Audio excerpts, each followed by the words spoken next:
여러분 안녕하십니까? 가장 빠른 종합뉴스 뉴스큐 시작합니다. 고물가 시대, 한 번 오르면 잘 떨어지지 않는 먹거리 가격이 심상치가 않습니다.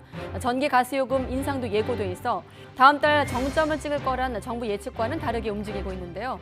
오늘은 경제부 조태현 기자와 함께 물가 짚겠습니다. 미국 에미상에서 육관왕의 쾌거를 달성한 드라마 오징어 게임, 그 흥행 열기를 이어갈 작품으로 수리남이 기대를 모으고 있는데요. 드라마 제목이기도 한 수리남 정부가 법적 대응을 언급해 논란입니다. 잠시 뒤 알아보겠습니다.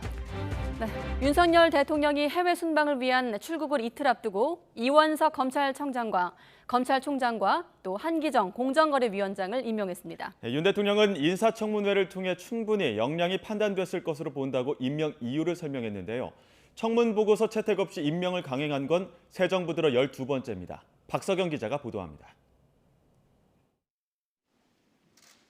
윤석열 대통령이 이원석 검찰총장과 한기정 공정거래위원장에게 임명장을 수여했습니다. 이원석 검찰총장의 임명장 한기정 공정거래위원회 위원장의 임명. 청문보고서 1차 송부 기한과 재송부 요청 기간까지 만료되자 윤 대통령이 임명을 강행한 겁니다. 이 총장과 한 위원장이 지난달 18일 내정된 지 한 달여 만입니다. 각각 지난 2일과 5일 국회에서 인사청문회를 마쳤지만 보고서 채택이 불발됐습니다. 윤 대통령은 정부 구성이 늦어진다는 지적과 이미 인사청문회를 완료한 점 등을 고려했다고 설명했습니다. 정부 구성이 많이 늦어져서 그런 지적도 있고 또 인사청문 과정에서 국민들께서 이분들의 자질과 역량에 대해서 이미 판단하셨을 것으로. 이처럼 청문보고서 채택 없이 임명이 이뤄진 건 새 정부 들어 12번째입니다. 국민의힘은 더불어민주당이 심각한 결격 사유가 없는데도 청문보고서를 채택하지 않았다며 국정 발목 잡기라고 비판했습니다. 해당 부처 공백이 장기화되면 피해는 고스란히 국민 몫이라고도 했습니다. 야당은 불필요한 정쟁을 앞세워 국민을 힘들게 하지 말아야 할 것입니다. 민주당은 그동안 계속된 국회 무시 전략이라며 즉각 반발했습니다. 특히 검찰총장 임명으로 사정을 통한 전국 돌파 구도를 완성하고 공정과 어긋난 후보자를 공정거래위원장에 앉혀 인사 참사가 거듭되고 있다고 주장했습니다. 국민과 국회를 무시한 윤석열 대통령의 불통 폭주에 맞서 국민과 함께 싸울 것입니다. 윤 대통령이 해외 순방을 떠나기에 앞서 임명한 건 업무 공백을 최소화하겠다는 의지가 담긴 것으로 해석됩니다. 그러나 여전히 부총리 겸 교육장관은 공석이고 복지장관은 청문회를 앞두고 있어 대치 정국은 계속될 전망입니다. YTN 박석영입니다. 네, 국회에선 입법 신경전이 본격화하고 있습니다. 민주당은 쌀 시장 격리 의무화 법안과 관련해 처리 속도를 내면서 주어진 권한을 최대한 행사하겠다고 밝히고 있습니다. 하지만 국민의힘은 민주당의 단독 처리는 불법 날치기라며 대통령의 거부권 행사를 건의하겠다고 맞섰습니다. 국회 연결합니다. 박기환 기자. 네, 국회입니다. 네, 특히나 이 쌀 시장 격리 의무화 법안 등을 놓고 여야 신경전이 거셌다고요? 네, 그렇습니다. 민주당은 어제 농해수위 소위에서 쌀 시장 격리를 의무화하는 내용의 양곡관리법 개정안을 단독 처리한 데 이어 오늘은 전북에서 최고위 회의를 열고 추가 격리 필요성 등을 강조했습니다. 이재명 대표는 중요 법안 처리에 여야가 어디 있느냐며 속도전을 예고했습니다. 직접 이야기 들어보시죠. 주곡 가격 유지를 위한 이런 활동에 여야가 어디 있겠습니까? 저는 이런 거야말로 속도전으로 국민의 뜻에 따라서 주어진 권한을 최대치로 행사하는 대표적인 사례라는 생각이 듭니다. 반면 국민의힘은 민주당이 불법 날치기를 했다며 이재명 대표의 사법 리스크 비판을 피하기 위한 술수를 부리지 말라고 강력 비판했습니다. 그러면서 노란봉투법 등을 염두에 둔 듯 대통령의 거부권 행사 건의 가능성까지 꺼내들었습니다. 이야기 들어보시겠습니다. 민주당에 의한 일방적인 국회 운영에는 절대 저희들이 응할 수가 없습니다. 협조할 수도 없습니다. 민주당이 일방적으로 법안 처리를 할 경우에 대통령께 거부권을 행사하라고 저희들이 건의하도록 하겠습니다. 네, 국민의힘은 원내대표 선거도 관심인데 아직 추가 후보는 나오지 않았죠? 네, 그렇습니다. 국민의힘은 권성동 원내대표가 사퇴 의사를 밝힌 뒤 후임 선출을 위한 작업에 속도를 내고 있습니다. 어제 이홍호 의원이 출마 선언을 하면서 주호영 의원을 단독 추대하는 방안은 사실상 물 건너갔는데요. 이 의원은 오늘 아침 라디오에서 경쟁을 통해 당을 건강하게 만들 필요가 있다고 밝혔습니다. 또 추대하는 방안은 윤심, 윤석열 대통령의 뜻이 아니라며 원내대표 선출에 대해 윤심은 특별히 없다고 설명했습니다. 정진석 비대위원장도 윤심이 어디에 있느냐며 의원들의 뜻에 따라 결정될 거라고 말했습니다. 들어보시겠습니다. 오롯이 의원님들의 판단의 결과로 그 원내대표는 선출되는 것이니까 굉장히 존중해야 될 부분입니다. 윤심, 김심, 이심, 정심 이런 거 없어요. 그런 게 어디 있어요? 오히려 오직 의원님들의 본심만 있는 거예요. 이 의원에 이어 조혜진, 박대출 의원 등도 출마를 거듭 고심하는 것으로 알려진 가운데 추대론이 나왔던 주호영 의원이 직접 경쟁에 뛰어들지도 주목됩니다. 국민의힘은 내일까지 후보 등록을 마치고 오는 19일 의원총회를 통해 새로운 원내대표를 선출할 예정입니다. 지금까지 국회에서 YTN 박견입니다. 네, 김진표 국회의장과 중국의 리잔수 전국인민대표 대회 상무위원장이 국회에서 양자회동을 가졌습니다. 김진표 의장은 오후 국회 접견실에서 리 위원장과 1시간가량 회담한 뒤 한반도 상황의 안정적인 관리와 북핵 문제 해결을 위해 한중 간 전략적 소통을 지속하는 것이 중요하다는 데 공감했다고 밝혔습니다. 또 한중일 국회의장 회의 개최를 제안했고 리 위원장 역시 진지하게 검토하겠다고 밝혔습니다. 리잔수 위원장은 또 한반도 평화체제를 구축하는 게 양측의 공동이익에 부합한다면서 인식을 했다면서 양측의 의사소통을 강화해야 한다고 강조하기도 했습니다. 김진표 의장님을 초청하다. 과거 청와대 영빈관격의 부속시설 건립에 878억 원의 예산을 편성한 데 대해 대통령실은 용산시대에 걸맞은 영빈관의 필요성에 많은 국민이 공감할 거라고 밝혔습니다. 대통령실 관계자는 오늘 브리핑에서 국익을 높이고 국격에 걸맞게 내외빈을 영접할 수 있는 공간이 필요해 새 부속시설 건립이 불가피한 측면이 있다면서 이같이 말했습니다. 또 영빈관은 부속시설로 400억 원대로 책정한 대통령실 이전 비용에 포함되지 않는다면서 국회가 긴 안목을 가지고 고민을 같이 했으면 좋겠다고 강조했습니다. 더불어민주당 이재명 대표는 영빈관 신축을 위해 편성된 예산 878억 원이면 수재민 10,000명한테 1,000만 원가량씩 줄 수 있는 돈 아니냐고 비판했습니다. 이 대표는 오늘 현장 최고위원회에서 국회가 동의하지 않으면 못하는 것 아니냐며 국민 여론에 반하는 예산이 통과되지 않도록 하는 건 다수 의석을 가진 자신들의 의무라고 주장했습니다. 박홍근 원내대표도 윤석열 대통령이 호언장담했던 이전 비용 496억 원은 새빨간 거짓말로 드러났다면서 예결위 심사에서 예산을 전액 삭감하겠다고 말했습니다.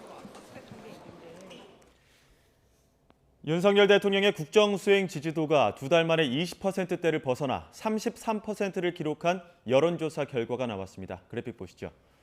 한국갤럽이 지난 13일부터 4흘 동안 전국 18세 이상 성인 1,000명에게 설문한 결과 윤 대통령이 직무수행을 잘하고 있다는 응답은 33%를 기록해 2주 전보다 6%포인트 올랐습니다. 반면 잘못하고 있다는 대답은 59%로 같은 기간 4%포인트 하락했습니다. 나머지는 의견을 유보했습니다. 윤 대통령의 직무 긍정률은 지난 7월 4주차 조사에서 처음 20%대를 찍은 이후 2달 만에 30%대로 올라섰습니다. 부정평가가 50%대로 내려온 것도 지난 7월 2주차 이후 처음입니다. 긍정평가 이유로는 경제와 민생 전반적으로 잘한다, 열심히 최선을 다한다는 순서였고 부정평가자들은 경제와 민생을 살피지 않는다, 인사 문제, 무능함 등을 꼽았습니다. 더 자세한 내용은 한국갤럽 홈페이지나 중앙선거 여론조사심의위원회 홈페이지를 참조하면 됩니다. 더불어민주당 이재명 대표를 둘러싼 성남FC 후원 내역을 수사하고 있는 검찰이 사건을 경찰에서 넘겨받은 지 4흘 만에 대대적으로 압수수색에 나섰습니다. 경찰의 보안 수사 내용을 보강하기 위한 차원으로 알려졌는데 민주당 이재명 대표 최측근인 정진상 당대표 정무조정실장 자택 등 압수수색 대상만 20곳에 이릅니다. 취재기자 연결합니다. 송재인 기자. 네, 서울부입니다. 네, 보니까 성남시청, 성남FC 사무실, 두산건설 본사까지 검찰이 성남FC 후원금 의혹 관련해서 대규모로 압수수색에 나서고 있군요.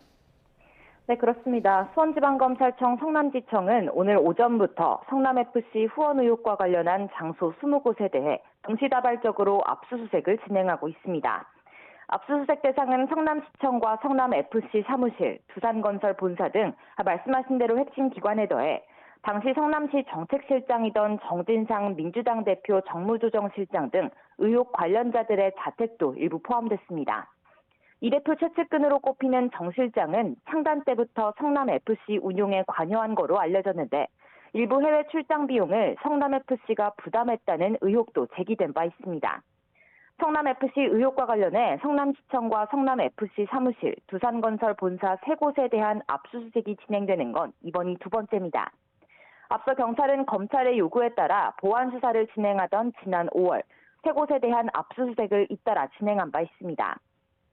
압수수색 결과 등을 토대로 경찰은 지난 13일, 그러니까 사흘 전 당시 성남시장이었던 민주당 이재명 대표의 뇌물 관련 혐의가 인정된다는 내용의 보안 수사 결과를 검찰에 통보했습니다. 이 대표가 성남시장으로 재직하던 지난 2015년 성남시가 두산건설 소유 부지의 용도를 변경해주고 또 기부채납 면적을 축소해줬던 것과 두산그룹이 성남FC에 후원한 50억여 원 사이에 대가성이 있다고 판단한 겁니다. 이에 따라 이 대표에게는 특정범죄 가중처벌법상 제3자 뇌물공여 혐의, 두산건설 전 대표 이모 씨에게는 뇌물공여 혐의가 인정된다고 결론 내렸습니다. 검찰은 경찰의 보안 수사 결과를 넘겨받은 뒤 사흘 만에 대대적인 강제 수사에 돌입하면서 향후 수사에 본격적인 속도가 붙을 걸로 보입니다. 다만 수사를 둘러싼 논란도 쉽게 가라앉진 않을 전망입니다. 이번 의혹은 지난해 경찰이 한 차례 불송치 결정을 내린 뒤 검찰 내 의견 충돌로 한 차례 파문이 일었던 데다 검찰 요구에 따라 보안 수사를 진행한 경찰이 1년 전 내린 결론을 스스로 뒤집으면서 논란이 이어진 바 있습니다. 지금까지 사회 일부에서 YTN 송대인입니다. 은수미 전 성남시장이 자신의 사건 수사 자료를 받는 대신 담당 경찰관의 부정한 청탁을 들어준 혐의로 1심에서 징역 2년의 실형을 선고받았습니다. 수원지방법원은 오늘 선고 공판에서 뇌물 공여와 수수, 직권남용 혐의 등으로 기소된 은 전 시장에게 징역 2년과 벌금 1,000만 원, 추징금 467만 원을 선고하고 법정 구속했습니다. 또 실무를 진행한 은 전 시장 정책보좌관 박모 씨는 징역 4개월, 전 수행비서는 징역 6개월에 집행유예 2년을 선고했습니다. 재판부는 성남시정을 총괄하고 공무원들을 지휘 감독하는 은 전 시장이 정책보좌관 등을 통해 개인적 이득을 노리면서 공정성에 심각한 위협을 초래했고 사회적 신뢰를 훼손했다고 판단했습니다.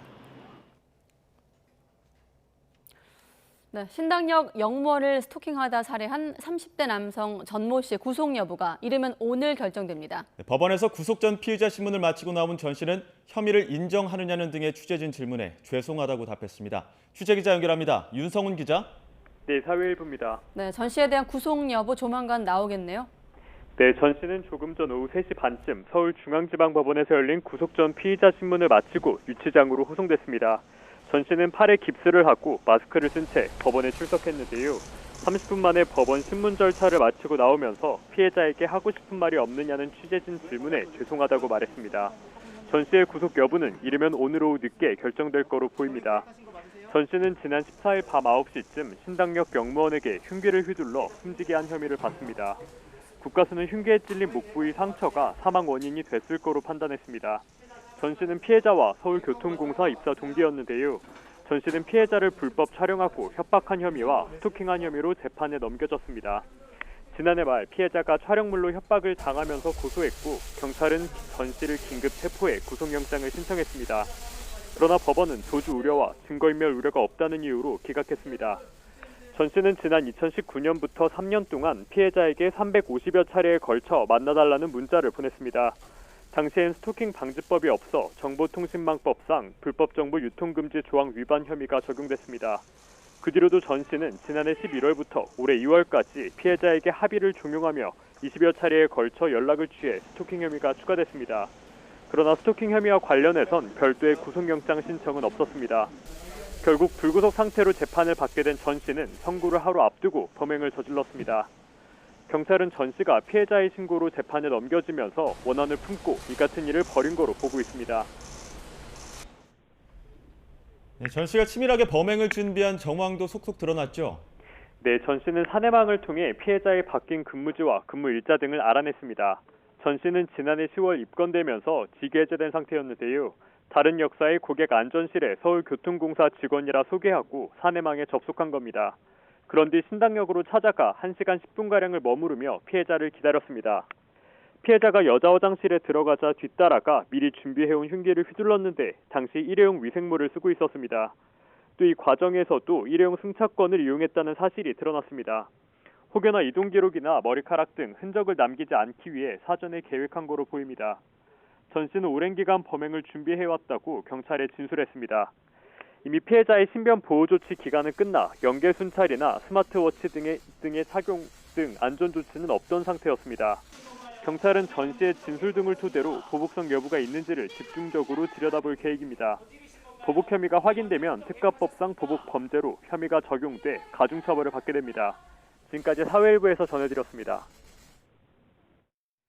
네, 윤석열 대통령도 이번 사건이 큰 충격을 주고 있다면서 이런 범죄가 발붙일 수 없게 법무부의 스토킹 방지법 보완을 지시하겠다고 말했습니다. 윤 대통령 출근길 모두 발언 직접 들어보시죠. 신당역 영무원 스토킹 살인 사건 이 보도가 우리 국민들에게 큰 충격을 주고 있습니다. 작년에 그 스토킹 방지법을 제정 시행을 했습니다마는 피해자 보호에 미흡하다는 지적이 많았습니다. 출장 떠나기 전에 법무부로 하여금 이 제도를 더 보완해서 이러한 범죄가 발부딪힐 수 없게 피해자 보호에 만전을 기하도록 이렇게 하겠습니다. 그러자 법무부는 서울 신당역 피살 사건 같은 경우를 막기 위해 피해자가 원하지 않으면 가해자를 처벌할 수 없는 현행법 규정을 폐지하기로 했습니다. 법무부는 이런 반의사 돌벌죄 규정 때문에 가해자가 합의하려고 접근해 2차 가해나 보복 범죄까지 저지르고 있다며 정부 입법으로 신속히 폐지를 추진하겠다고 밝혔습니다. 또 가해자에 대해 접근 금지나 구금 같은 잠정 조치를 신속히 내리고 구속영장도 적극적으로 청구하도록 검찰에 엄정 대응을 지시했습니다. 네, 그런가 하면 신당역 살인 사건과 관련해 여성가족부의 대응을 놓고 국회 상임위에서 김현숙 여가부 장관을 향해 여야 질타도 이어졌습니다. 여성가족위 전체 회의에서 국민의힘 조은희 의원은 김 장관을 향해 그동안 여가부가 뭘 했느냐고 지적했고 더불어민주당 위성건 의원도 피해자 구제에 적극 개입하는 것이 여가부의 할 일 아니냐고 강조했습니다.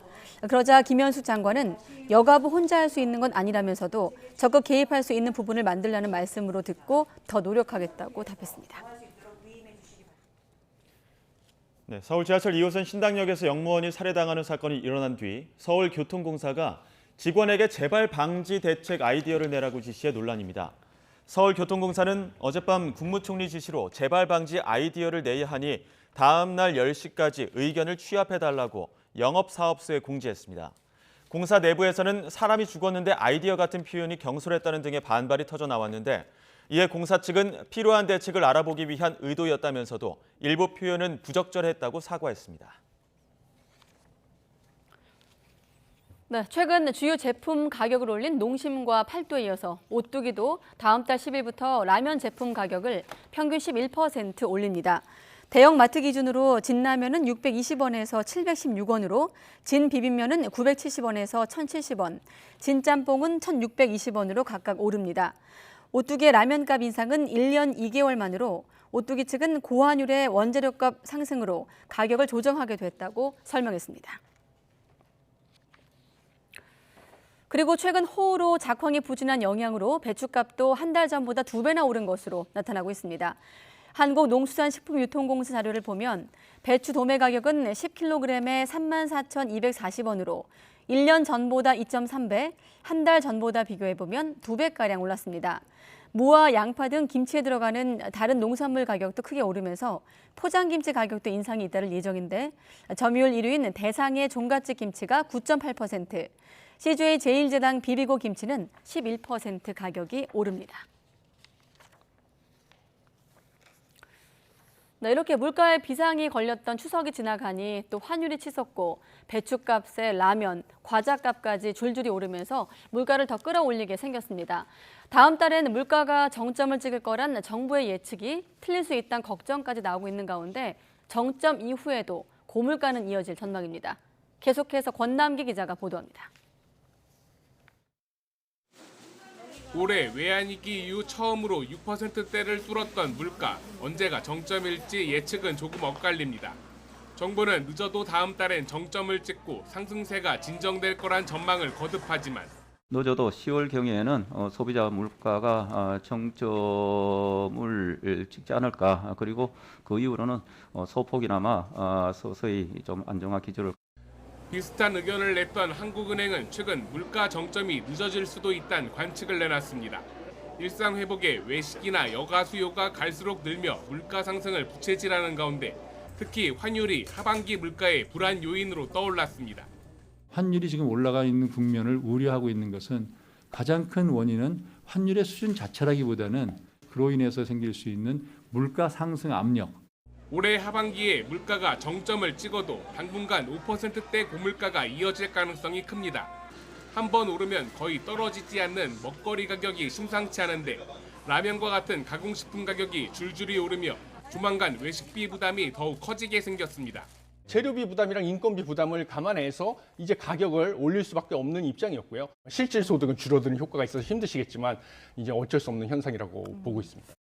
여기에 전기와 가스와 같은 공공요금 인상도 남아있고 우크라이나 사태 등에 따라 석유와 같은 원자재 가격이 다시 뛸 수도 있습니다. 물가 정점이 늦어질 수 있다는 우려와 함께 정점 이후에도 부담은 여전할 거란 암울한 전망이 나오는 이유입니다. YTN 권남기입니다. 네, 주택담보대출 변동금리가 오늘부터 또 오르면서 최고금리가 6%대를 넘길 전망입니다. 주택담보대출 변동금리 기준이 되는 코픽스 금리가 지난달 2.96%로 9년 7개월 만에 최고치를 기록했습니다. 1년 만에 2%포인트 가까이 급등한 것으로 저금리 때 변동금리 대출로 집을 산 대출자들의 부담이 더 커질 전망입니다. 또 오늘부터 시중은행에서 새로 변동금리로 주택담보대출을 받을 경우 최고금리가 6.1%를 넘을 것으로 보입니다.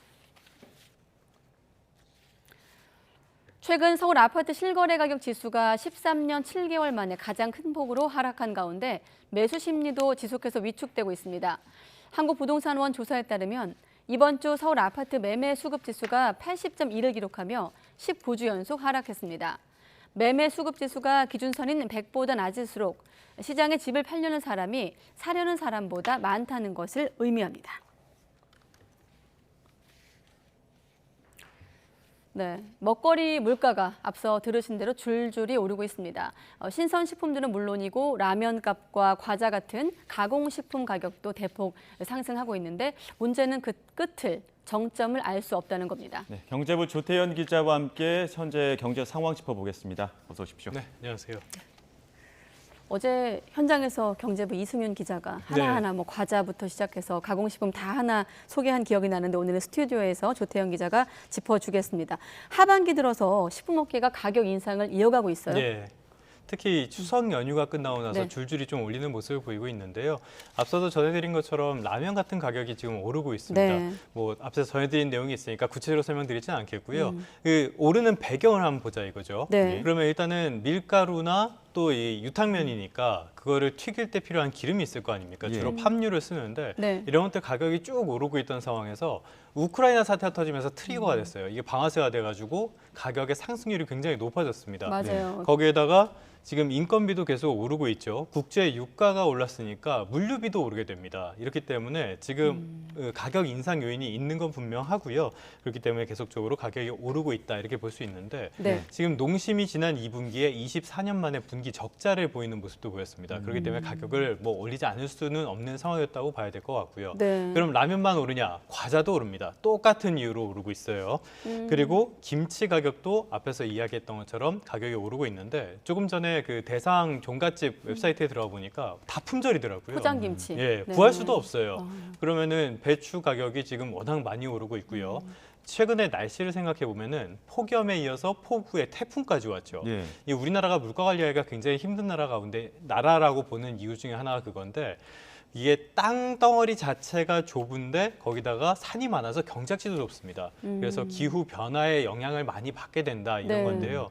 지금은 이런 그 신선식품 가격이 다 올랐으니까 김치니 가공식품이니 가격이 오르지 않을 수 없는 상황이다 이렇게 보시면 될 것 네. 같습니다. 대외 상황도 좋지 않은 그런 환경에서 지금 국내에서는 작황이 좋지 않은 상황이고요. 네. 외식 물가도 지금 빠르게 오르고 있는데 어떻습니까? 어제 카레를 한 그릇 먹으러 집 앞에 식당을 한번 가봤는데 토핑 하나 얹으니까 10,000원이 그냥 넘더라고요. 요즘 식당에서 10,000원 한 장으로 밥 먹을 수 있는 거 좀 찾기 어려우실 것 같아요. 원자재 가격이 올랐고 신선식품 가격이 올랐고 가공식품 가격이 올랐으니까 이걸 합친 게 외식이잖아요. 네. 외식 가격도 안 오를 수가 없겠죠. 외식 물가가 당연히 오를 수밖에 없습니다. 최근에 식당에 가보면 이제 채소를 안 주거나 뭐 덜 주거나 이런 모습들 많이 볼 수 있는데 예. 이게 경기가 좋을 때는 물가가 오른 만큼을 소비자 가격에 전가하기가 쉬워져요. 그런데 지금은 경기도 안 좋으니까 네. 고육주책으로 버틸 수밖에 없게 되는 겁니다. 지난달에 소비자 물가 상승률이 5.7%였습니다. 6% 밑으로 내려왔는데 예. 외식 물가는 오히려 더 올랐어요. 8.8%가 나왔습니다. 이게 1992년 10월 이후에 거의 30년 만에 최고치를 기록을 했고요. 네. 그렇기 때문에 지금은 모든 먹거리 물가가 다 빠르게 오를 수밖에 없는 상황이다 이렇게 보시면 될 것 같습니다. 네, 사실 마트에 가보면 말씀하신 라면이나 뭐 과자 같은 경우는 한번 올라가면 잘 안 내려가는 게 그렇죠. 원래 특징인데. 물가는 한 번 오르면 지금 미국 상황도 그렇지만 한 번 오른 게 진정되기가 상당히 좀 어렵다고 봐야 됩니다. 네. 그런데 여기에 공공요금도 인상이 예고돼 있지 않습니까? 그렇습니다. 지금 다음 달, 그러니까 추석 연휴 끝나고 다음 달에 가스요금, 전기요금이 인상이 예고가 돼 있는 상태입니다. 간단한 이유인데요. 이것도 원자재 가격이 크게 올랐기 때문입니다. 가스공사의 이번 달 도매 가격이 한 달 전보다 13.8%나 올랐어요. 1년 전에 2배가 넘는데 이 배경을 보면은 러시아가 지금 유럽으로 가스 공급을 줄이겠다고 이야기를 하고 있죠. 네. 그러면은 가스 공급이 줄어들 테니까 어떻게 하겠어요? 다들 구하려고 달려들 테니까 수요는 그대로인데 공급이 줄면은 당연히 수요는 늘었고요. 그러니까 가격은 오를 수밖에 없게 되겠죠. 근데 여기서 끝나는 게 아니라 전력 도매 가격이 있는데 여기에서 가장 큰 비중을 차지하는 게 가스 가격입니다. 예. 그래서 이 두 개가 연동이 돼서 지금 전력 도매 가격도 연이에 사상 최고치를 기록을 하고 있습니다. 그런데 지금까지 이런 공공요금을 뭐 여러 가지 이유가 있지만 특히 정치적인 이유로 계속 미루고 왔단 말이죠. 네. 이제는 더 이상 생산자들이 버틸 수가 없는 상황이 돼버렸어요. 한전이 상반기에만 14조 원 적자가 나왔고요. 올해 전체로 적자가 한 30조 원이 나올 거라는 이야기를 합니다. 그래서 인상 요인이 있는 건 분명한데 또 문제가 지난달 소비자 물가를 보면은 물가가 조금 꺾였다고 말씀을 드렸는데 예. 이런 전기와 가스, 수도 같은 공공요금 물가가 1년 전보다 15.7%나 아주 크게 올랐습니다. 그렇기 때문에 물가를 생각한다면은 이걸 억제하지 않을 수도 없는 상황이에요. 예. 그래서 어제 추경호 부총리가 국회에 출석을 해가지고 질문을 들었는데 공공요금 인상을 늦출 수 있냐 이런 질의가 있었거든요. 여기에 대해서 추경호 부총리가 적정한 때에 관계부처와 입장 정리를 하겠다 이렇게 답변을 했습니다. 사실 이거는 요금 인상을 유예할 수 있다 이런 뜻을 내비친 것으로 좀 풀이되는데요. 여지를 남겼네요. 예, 네. 지금 정부 쪽에서는 인상은 뭐 미루는 걸로 거의 결론이 났다 이런 이야기도 조금씩 흘러나오고 있습니다. 예. 미룰 뿐이지 언제든 또 오를 수 있는 상황이어서 뭐 하나 안 오른 가격이 없는 그렇죠. 것 같습니다. 예. 이런 상황에서 지금 뭐 서민 시름만 깊어지고 있는데 고물가 상황 언제까지 이어질까요? 일단은 미국도 그렇고 우리나라도 그렇고 물가 상황이 정점에 다다랐거나 정점에 가까워졌다는 건 분명한 사실입니다. 지금 한국은행이나 정부도 늦어도 다음 달에는 물가 정점이 올 거다 이렇게 이야기를 하고 있고요. 그런데 지금 변수가 또 생겼습니다. 바로 환율입니다. 연일 뉴스에 나오고 있죠. 네. 환율이 거의 뭐 1,400원에 육박하고 있는데 환율이 오른다는 건 지금 킹달러라고 부를 정도로 미국의 통화 가치가 빠르게 오르고 있고 다른 나라 통화는 다 약세예요. 예. 우리나라만 그런 게 아니라 유로화나 엔화는 우리보다 더 심하고요. 주요 6개 통화랑 달러를 비교한 달러 인덱스라는 지표가 있습니다. 예. 이거 굉장히 빠르게 치솟고 있어요. 이렇게 환율이 높아지면 어떻게 되겠어요? 수입 물가가 오르게 되겠죠. 예. 그럼 수입 물가가 올랐으니까 도매 물가도 오르게 됩니다. 이게 예. 생산자 물가거든요. 네. 도매 물가 올랐으니까 소매 물가도 오르겠죠. 예. 이게 소비자 물가입니다. 그렇기 때문에 시차를 두고 수입 물가, 환율 상승이 소비자 물가로 전가되는 이런 모습을 보인다는 겁니다. 그래서 한국은행의 보고서를 보면은 환율이 10%가 오르면은 물가는 0.6%가량 오른다 이렇게 분석을 하고 있습니다. 네, 전 세계적으로 고물가 상황이 이어지다 보니 다음 주 열릴 미국 연방준비시장위원회 관심이 쏠리는데 뭐 잭슨홀 여진 뭐 이런 말도 있던데 어떻게 좀 전망이 나오고 있습니까? 말씀하신 것처럼 잭슨홀이 좀 중요한 분기점이 됐는데요. 네. 잭슨홀 미팅 전까지만 해도 이번 달 FOMC에서는 0.5%포인트, 그러니까 빅스택 정도로 멈출 거다 이런 전망이 많았습니다. 그런데 거기서 파월 의장이 생각보다 아주 강한 긴축 의사를 내비쳤어요.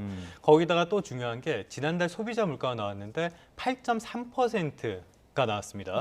이게 그 시장의 예상치였던 8%를 웃도는 거고요. 더 중요한 게 근원 물가라는 게 있습니다. 이게 뭐냐면은 에너지 가격이나 식료품 가격은 워낙 이렇게 급변동을 하게 되잖아요. 그래서 이런 걸 빼고 계산한 겁니다. 그러면은 근원적인 기조적인 물가 흐름을 알 수 있다는 거예요. 이게 지금 6.3%로 오히려 올랐습니다. 그렇기 때문에 지금 물가 정점이냐 아니냐, 물가 고물가 상황이 어떻게 진정이 될 것이냐 안 될 것이냐 지금 논란이 많은 상황이고요. 그래서 지금 연준이 기준금리를 더 빠르게 올리지 않겠냐 이런 전망이 나오고 있는데요. 시카고 선물거래소 그룹에서 운영하는 그 패드워치라는 게 있습니다. 여기에 보면은 이제 기준금리 전망을 하는 그런 것이라고 보면 되겠는데요. 다음 주 FOMC에서 기준금리를 0.75%포인트, 그러니까 자이언트 스텝을 할 확률을 76% 정도로 보고요. 100bp, 그러니까 1%포인트죠. 소위 말하는 울트라 스텝, 요거를 지금 24% 가능성으로 보고 있습니다. 그러니까 100bp까지 갈 가능성이 그렇게 크진 않지만 지금은 그런 것까지 고려해야 될 정도로 물가, 한번 불이 붙은 물가가 잘 가라앉지 않고 있는 상황이다. 이렇게 봐야 될 것 같습니다. 어찌됐든 미국이 기준금리를 대폭 또 올리게 되면 우리도 안 따라갈 수 없지 않겠습니까? 그렇죠. 우리나라가 사실 지금까지 보면 한미 금리 역전기에 우리나라 자본이 막 그렇게 유출되거나 이런 모습은 보이지 않았습니다.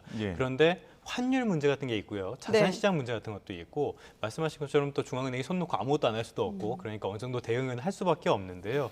지난번에 금융통화위원회가 끝난 다음에 이창용 총재가 앞으로 경제 상황에 변수가 없다면, 전망대로 흘러간다면 0.25%포인트씩 점진적으로 높이겠다. 이렇게 이야기를 했어요. 그러니까 7월에 0.5%포인트 빅스텝을 한 건 아주 이례적인 일이었다. 이렇게 이야기를 했는데 지금 지난달 소비자 물가나 미국의 FOMC 이런 걸 봤을 때는 변수가 생겼거나 생길 수 있는 상황인 거거든요. 그렇기 때문에 올해 금융통화위원회가 다음 달 그리고 11월 이렇게 두 차례가 남았는데 여기서 어떤 결정을 할지 모르겠습니다.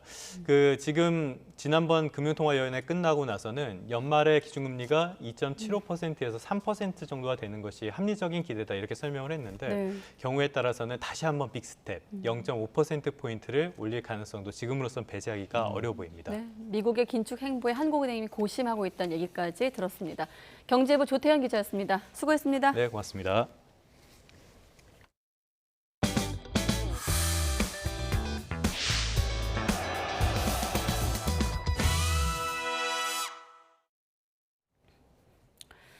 미국 인플레이션 감축법에 따른 한국산 전기차 차별 문제를 해결하기 위해서 우리 정부가 미국 측과 잇따라 접촉하는 가운데 이번 주에 양국 실무 협의가 열립니다. 그동안 우리 측의 우려와 불만을 계속 전달하긴 했지만 문제 해결을 위한 협의는 이번이 처음이어서 실마리를 찾을지 관심입니다. 워싱턴에서 권준기 특파원의 보도입니다.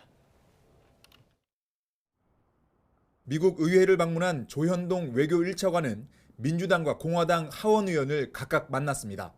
여기서 인플레이션 감축법에 따른 우리 우려를 전달했는데 여야 간 기류 차이는 있었지만 양쪽 모두 문제점을 인식하고 있었다고 전했습니다. 법안 수정까지는 시간이 걸리겠지만 나름의 해결책을 찾아보자는 답도 들었습니다.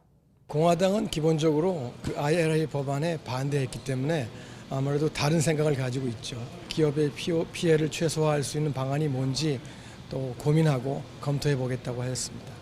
조 차관은 특히 2, 3일 내에 한국산 전기차 차별 문제를 협의할 한미 정부 간 과장급 실무협의를 화상회의로 개최한다고 밝혔습니다. 우리 정부의 의견 전달이 아닌 대책 마련을 위한 회의가 열리는 건 이번이 처음입니다. 백악관 국가안보회의 NSC가 미국 측 키를 잡기로 해 범정부 차원의 논의가 있을 것으로 내다봤습니다. NSC가 나름대로 주도해서 미국 내 범정부 차원의 검토 작업을 진행할 것으로 그렇게 기대하고 있습니다. 백악관 설리번 NSC 보좌관과 국무부 웬디 셔먼 부장관 모두 한국 정부의 전기차 차별 문제에 대해 공감하고 있다는 점도 거듭 확인했습니다. 인플레이션 감축법 통과 한 달여 만에 한미 간 실무 협의가 열리게 됐습니다. 근본적인 해결책인 법안 수정까지 논의되진 못하겠지만 우리 기업 피해를 막을 수 있는 어떤 구체적 대책이 논의될지 관심을 모으고 있습니다. 워싱턴에서 YTN 권준기입니다. 북상하는 14호 태풍 난마돌 영향으로 일요일부터 월요일까지 제주도와 영남 해안에는 강한 비바람이 불 것으로 보입니다. 태풍 북상 와중에 서쪽 내륙에는 9월 중순으로는 11년 만에 폭염주의보가 내려졌습니다. 태풍과 늦더위 상황 취재기자 연결해 알아보겠습니다. 김진두 기자. 네, 김진두입니다. 네, 난마돌의 진로부터 알아보겠습니다. 우리나라에 상륙하는 건 아니죠? 네, 그렇습니다. 우리나라가 아닌 일본에 상륙할 것으로 보입니다. 현재 강한 세력을 유지하고 있는 태풍 난마돌은 다음 주 월요일쯤 일본 규슈의 북부에 상륙하겠습니다. 이어 일본 열대 북부를 따라서 계속 북동진할 것으로 보입니다. 태풍이 우리나라를 비켜가는 것이지만 태풍의 강풍 반경이 약 400km에 달합니다. 따라서 제주도와 영남 해안은 태풍의 직접 영향권에 들 것으로 보입니다. 기상청은 영남 해안에 최고 120mm의 호우가 쏟아지고 제주도와 영남 해안에는 초속 20에서 30m의 강풍이 동반될 것으로 전망했습니다.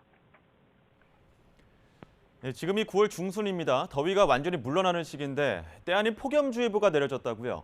네, 그렇습니다. 오늘 오전 11시를 기해서 전남과 전북, 충남, 경기 남부의 12개 도시에 폭염주의보가 내려졌습니다. 더위가 물러나는 시기인 9월 중순에 폭염주의보가 내려진 것은 2011년 이후 11년 만의 일입니다.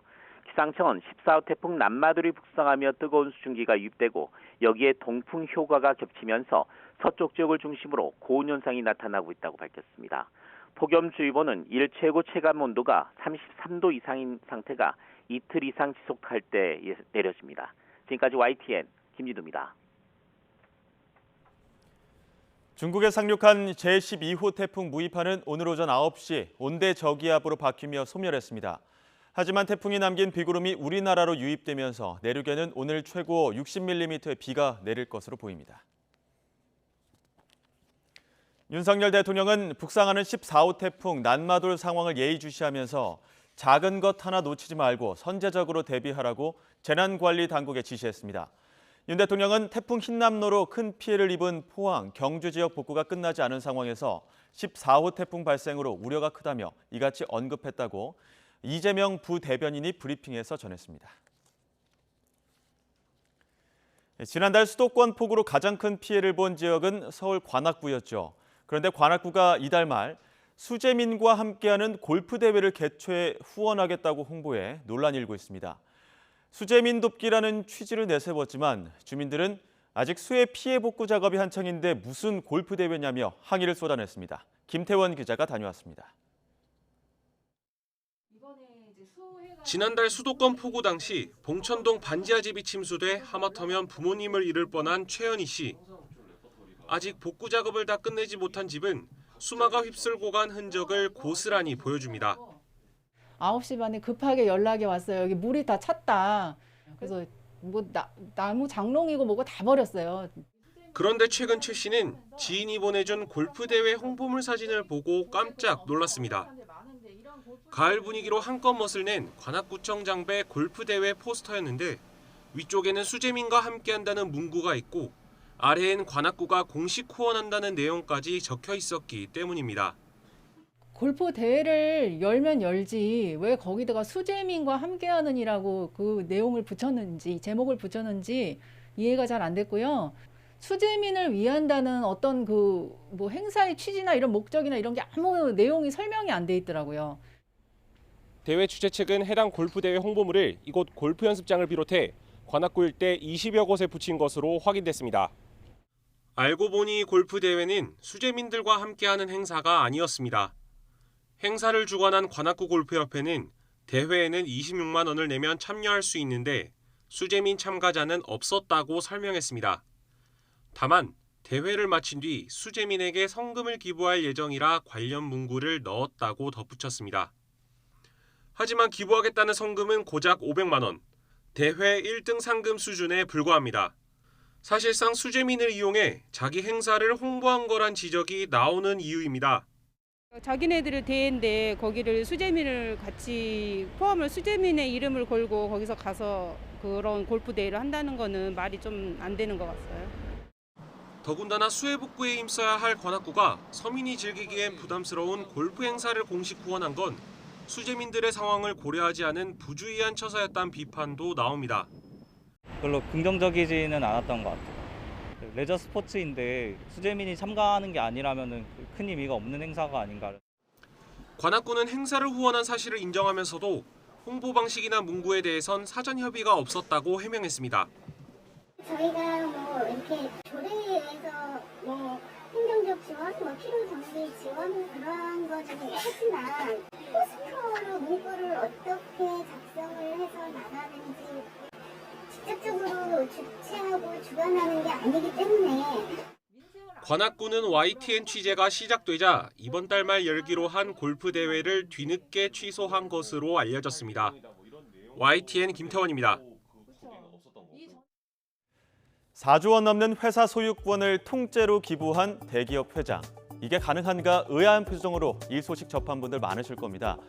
세계적으로 가장 인기 많은 아웃도어 브랜드 파타고니아의 창업주인 이본 슈나드 회장의 이야기입니다.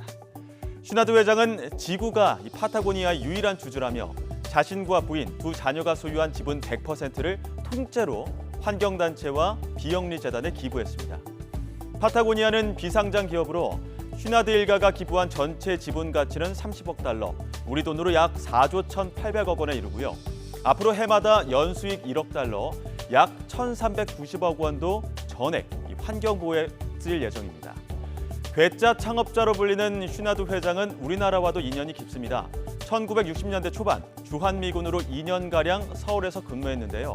유일한 낙이 서울의 산을 오르는 것이었다고 전해집니다.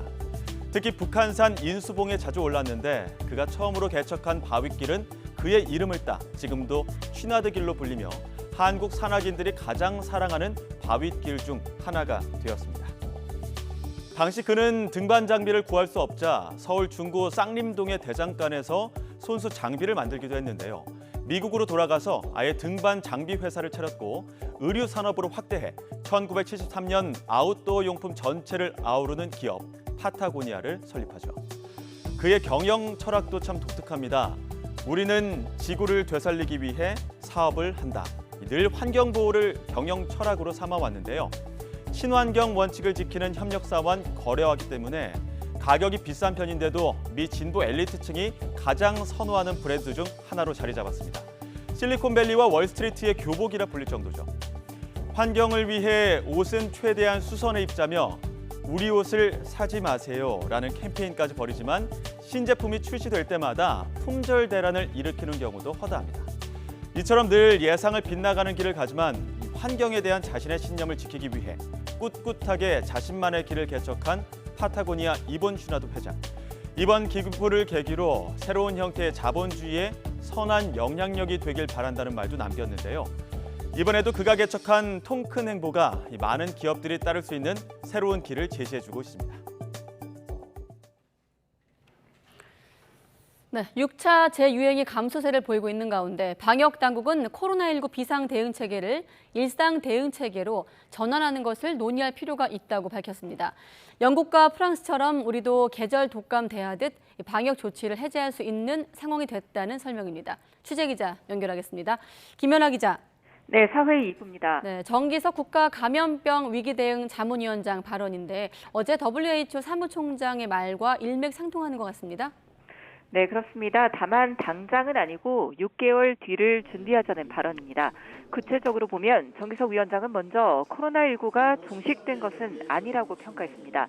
면역력이 떨어지는 11월 말쯤 코로나19 7차 유행이 찾아오는 건 불가피하기에 지금의 방역 기조가 흐트러져서는 안 되지만 6차 재유행에 잘 대응한 만큼 6개월 뒤엔 본격적인 활동이 재개될 거라면서 일상 체계로의 전환 논의를 시작하자는 겁니다. 특히 영국과 프랑스 등 유럽 국가들은 이미 보건 비상사태를 종료하고 방역 조치를 해제했지만 확진자 규모가 안정적으로 유지되고 있다고 설명했습니다. 앞서 이길 중대본 1 총괄조정관도 거리두기를 시행했던 5차 유행 때보다 확진자와 사망자가 눈에 띄게 줄고 치명률도 OECD의 7분의 1 수준이라면서 이번 6차 대유행은 사회적 거리두기 없이도 코로나 유행에 대응할 수 있다는 것을 보여줬다고 평가했습니다. 오늘 코로나19 신규 확진자 수는 5만 1,874명으로 전주 대비 1만 7천여 명 감소했고 위중증 환자는 다시 500명대로 올라섰습니다. 사망자는 60명입니다. 다만 3년 만에 인플루엔자 주의보가 발령되며 감염병 동시 유행 우려가 커졌는데요. 정부는 고위험군의 독감 백신 접종을 거듭 당부했습니다. 지금까지 사회 2부에서 YTN 김연아입니다. 에미상 6관왕을 수상한 넷플릭스 오징어 게임 황동혁 감독이 다 함께 무대에 오를 수 있는 작품상을 받고 싶었다면서도 평생 기억에 남을 1년간의 여정이었다고 말했습니다. 황 감독은 오늘 오후 열린 오징어 게임 에미상 수상기념 간담회에서 내일이 오징어 게임 공개 1주년이 되는 날이라면서 시즌 1의 성공으로 시즌 2의 제작비나 제작 조건은 좋아질 것이라고 밝혔습니다. 토론토 국제영화제 참석으로 간담회에 참석하지 못한 이정재 배우는 영상 메시지에서 제2, 제3의 오징어 게임 같은 콘텐츠가 세계 인구와 만날 기회가 더 많이 있길 바란다며 오징어 게임 시즌2도 기다려달라고 말했습니다. 네, 그리고 이 오징어 게임에 이어서 흥행을 예고하는 작품이 있습니다. 바로 영화 범죄와의 전쟁, 또 공작 등을 연출한 윤종빈 감독이 만든 넷플릭스 드라마 수리남입니다. 네, 하지만 흥행 속 이 드라마가 외교 문제로 번지는 것 아니냐는 우려도 나오는데요. 금이 환영에 오늘은 기자간담회도 연 오징어 게임까지 김성수 대중문화평론가와 더 자세한 이야기 나눠보겠습니다. 어서 오십시오. 안녕하세요. 김성수입니다. 네, 사실 처음에 제목 듣고 뭐 이렇게 생각하시는 분들 많지는 않겠습니다만 수리하는 남자라고 생각하시는 분들도 계실 만큼 진짜요? 잘 알려지지 않은 나라인데 네. 알린 홍보 측면도 있습니다만 논란이 있고 그건 잠시 뒤에 짚기로 하고 역시나 못 보신 분들을 위해서 어떤 작품인지 먼저 소개 좀 간단히 해주시죠. 예, 이 수리남에 나름대로 새로운 기회를 찾기 위해서 사업을 하러 갔던 한 남자가 결과적으로 자기가 엄청난 사건에 연루가 좀 되고 있는 게 아닌가 하는 그런 상황들이 만들어지고요. 그래서 국정원과 함께 비밀 임무를 결국은 할 수밖에 없었던. 그래서 마약 대부를 잡기까지의 그런 얘기를 흥미진진하게 담은 그런 스토리입니다. 사실은 실화로 이 수리남이라고 하는 곳을 근거지로 해서 활동을 했던 조봉행이라는 사람의 이야기가 있었어요. 그래서 그걸 바탕으로 했기 때문에 아주 흥미진진하게 이야기를 알면 더 재밌게, 이야기를 몰라도 흥미진진하게 이 사건을 쫓아갈 수 있는 그런 범죄 스릴러물이다. 이렇게 보시면 되겠습니다. 범죄 스릴러. 앞서도 말씀하셨지만 이번 드라마를 계기로 이 남미 국가 수리남에 대한 관심도 뜨거워졌습니다. 네. 그와 또 반대로 수리남에서는 이 드라마 제작사에 법적 대응 검토하겠다 이렇게 밝히기도 했는데 이거 어떤 내용입니까? 예, 지금 수리남이라고 하는 곳을 이제 마약왕이 사실상 컨트롤하고 있고 그리고 이 마약왕이 심지어는 이 나라의 대통령까지도 좌우한다는 그런 설정들이 좀 들어가 있잖아요. 실제로 실화 속에서 그런 일들이 있었다고 해도 그것을 영화로서 이제 그리게 된다면은 당연히 그 이미지로 고착이 될 가능성이 있지 않습니까? 그러니까 지금 현직 대통령이 굉장히 불편해한 그런 입장을 갖다 낼 수밖에 없는 상황이고요. 그러다 보니까 제작사에게 법적 대응을 검토하겠다 이렇게 주장하고 나선 것이죠. 네, 입장을 바꿔놓으면 또 항의할 만한 여지가 또 있는 것도 이해가 되지 않는 부분도 아니에요. 그렇죠? 사실 저희도 그랬던 적이 있었습니다. 한국이란 나라를 갖다가 외국에서 영화나 드라마에서 그릴 때 맨날 전쟁의 피해 때문에 가난한 나라로 그려지고 막 이럴 때 굉장히 속상했었지 않습니까? 그런 느낌들이 수리남한테 있다고 보시면 그렇게 반응하는 것들 이해를 할 수 있을 것 같은데요. 조금 더 성숙하게 이제 콘텐츠는 콘텐츠고 또 그 외의 것들은 또 그 외의 것들이다라고 이렇게 좀 분리를 할 수 있으면 좋을 것 같습니다. 네, 아까 하정우 배우가 이 수리남이란 나라를 아는가라는 어떤 그런 영상, 드라마 속 영상에서 워낙 좀 강인하게 설명을 하다 보니 이 나레이션이 굉장히 강렬했죠. 그렇다 보니 이 마약 산업에 관련돼 있는 이 말이 좀 크게 들렸던 것 같고 사실 근데 이 드라마 같은 경우는 과거 마약왕으로 불렸던 조봉행의 실화를 바탕으로 만든 것 아니겠습니까? 맞습니다. 실제로 우리나라에서 많은 사람들이 알고 있지는 않지만 굉장히 참 글로벌한 그런 범죄 네트워크가 있었던 거죠. 이 수리남을 근거로 해서 이제 엄청난 마약들을 운용했던 실제 한국인 범죄자가 있었고 그 한국인 범죄자를 결국은 여러 가지 작전을 통해 가지고 이제 체포를 해서 한국으로 들어오게끔 하는 실제 사회 이야기가 있고 지금 이 내용은 실제 이야기를 모티브로 했지만 다 실제가 아닙니다. 그러니까 그걸 같이 혼동해서 보시면 안 되겠죠. 많은 부분들이 각색이 돼 있고 드라마에 더 맞게 이제 재미나게 이제 나와 있었다는 거.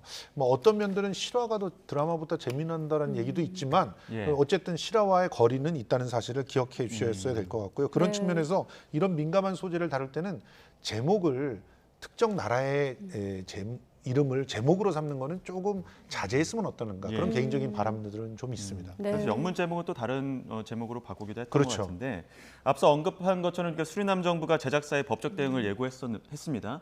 그렇다면 과연 중재는 어느 국가에서 하고 또 어느 법정에서 해야 되는 건지도 참 궁금한데요. 이건 사실은요 굉장히 간단한 얘기인데 이 드라마를 제작한 그런 제작사가 어딘가를 맨 처음 보죠. 근데 이건 넷플릭스 오리지널 드라마 이렇게 나오고 있지 않습니까? 그럼 넷플릭스가 사실은 미국? 소송의 그 책임자가 되는 것이죠. 그런 측면에서 이제 미국에서 아마도 이런 그 소송이나 이런 것들이 있을 것 같고요. 그리고 미국 내에서는 특히 표현의 자유가 아주 폭넓게 받아들여지고 있는 그런 상황이기 때문에 지금 이 상황을 가지고 수리남 정부에서 뭐 법적인 어떤 이득들을 보기는 조금 어렵지 않나. 다만 수리남 입장에서는 이런 그 일종의 그 소송을 통해서 자국의 이미지를 좀 지킬 수 있다는 그런 장점은 있거든요. 이제는 그렇지 않다. 그러면 사람들이 관심을 갖겠죠. 그럼 지금 현재 수리남은 어떤가? 그런데 참 안타까운 일은 이걸 보도하고 있는 수리남의 매체의 기사 댓글에 이게 현실이야 라는 댓글들이 달리고 있다고 하니까 이 부분은 또 스스로의 또 정치나 혹은 행보들, 정책들을 갖다가 한 번씩 반추해 보게끔 하는 그런 또 사안은 아닐까 이렇게 생각이 됩니다. 현재 그 수리남에 동포 약 50명이 거주하고 있는 것으로 알려져 있습니다. 대사관에서 안전을 유의하라 이런 공지를 올렸을 정도인데 좀 그렇다 보니 거기 계신 분들은 좀 안전까지 우려하는 상황인데 어떻게 좀 파악되고 있습니까? 실제로 수리남의 그 나라 국민들 같은 경우는 한국이란 나라에서 하필이면 이런 소재로 만들어서 굉장히 자국을 이제 비하하고 있다고 생각을 할 수가 있고요. 또 그 어떤 정치적인 성향들이 지금 현재 대통령을 굉장히 옹호하는 그런 분들일 경우에는 더욱더 그 반감이 클 수 있습니다. 그러다 보니까 결국은 한인 사회 얼마 안 되는 그런 그 우리 교포들이 불이익을 당할 수 있다는 위험이 실제로 제기가 되고 있는 것이죠. 뭐 그 이런 일들은요 우리나라 안에서도 있었어요. 특정한 공간들을 부정적으로 묘사했을 때 그 주민분들이 굉장히 격렬하게 반응하는 그런 일들이 있었거든요.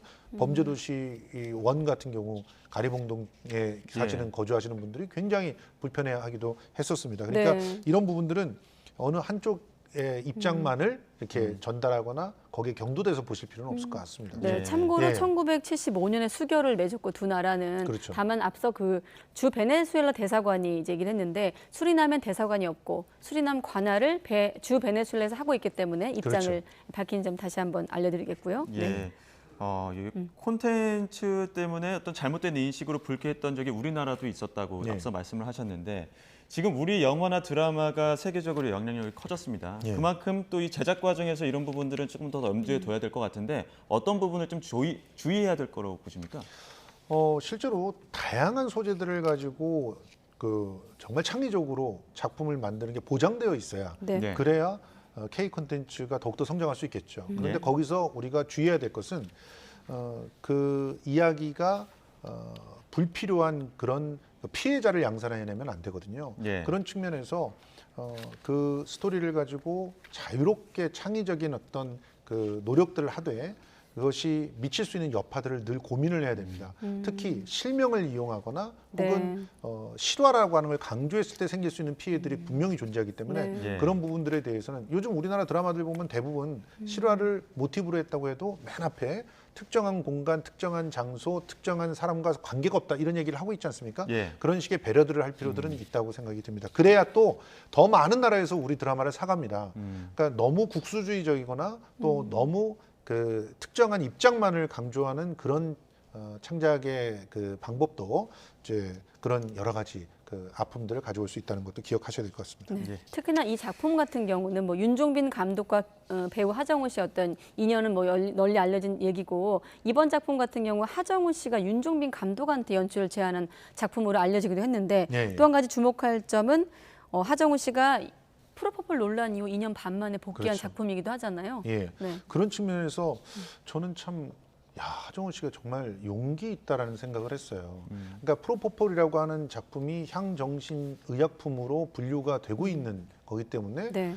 마약 얘기를 하게 되면 당연히 그 낙인 효과가 발생하게 되지 않습니까? 네. 그럼에도 불구하고 하정우는 용기 있게 해서 그 주연을 맡았고 그리고 그거를 윤종빈 감독에게 제안을 했다는 것도 윤종빈이라는 분 입장에서도 보면은요. 사실은 자기가 너무 범죄물에 특화되어 있는 감독인 것처럼 여겨지는 게 굉장히 불편해했던 분이거든요. 그런데 이제 누구보다도 자기를 잘 아는 친구가 자기 스스로도 어떻게 보면은 좀 어떤 불이익들이 있을 수 있는 그런 제안들을 함께 하는 걸 보면서 그 진정성을 확인했다고 생각을 해요. 그래서 결과적으로는 지금 수리남에서 아주 눈부신 연기들을 보여줍니다. 지금 하정우 씨를 비롯해 가지고 황정민 씨라든가 뭐 이런 분들이 너무나 좋은 연기를 보여주고 있는데 그것은 윤정빈 감독과도 함께 상생하는 그런 프로젝트로 만들어냈기 때문이 아닐까 생각을 합니다. 네, 지금 화면은 주로 주연 배우 나오고 있는데 혹시 이 드라마 안 보신 분들을 위해 이 배우를 좀 주목하라 이런 배우 있을까요?